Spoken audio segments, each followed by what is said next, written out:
It's unbelievable. This man actually invented a generator with a bearing and 2 syringes. He lit up light bulbs with ease and even tried to make a second sun out of it. Is this a fool's errand? All I can say after seeing the end of the video is that this man is amazing. The man first purchased a bearing online, and due to limited funds, used bearings are much cheaper than new ones. Next, he traces the outline of the bearing on a board and draws the imaginary shape of the bracket with it in the center. A saw blade was used to cut out the bracket along the red line, and then the bearing was gently hammered into the groove of the bracket. The workmanship could be described as very fine. The next step was to make a shaft from bamboo that matched the bore of the bearing, and you can see that the shaft is completely handmade. Next, a rivet shape was machined. The man glued the bracket with the bearing to another board and mounted a small motor on the bearing in reverse. Because he wasn't using electricity to drive the motor, he wanted the motor to generate electricity in reverse to light a light bulb.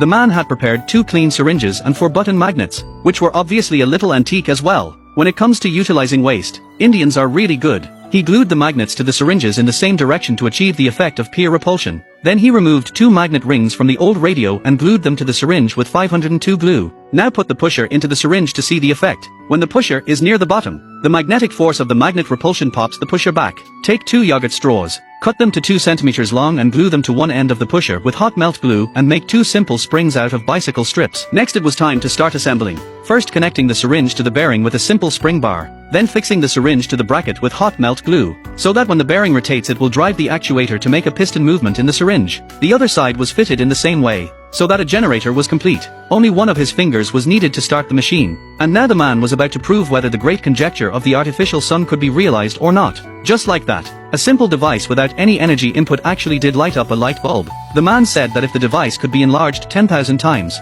it could light up its city 24 hours a day, and if it was enlarged 1 billion times, it could create a second sun. What do you think about the little brother's great solar dream?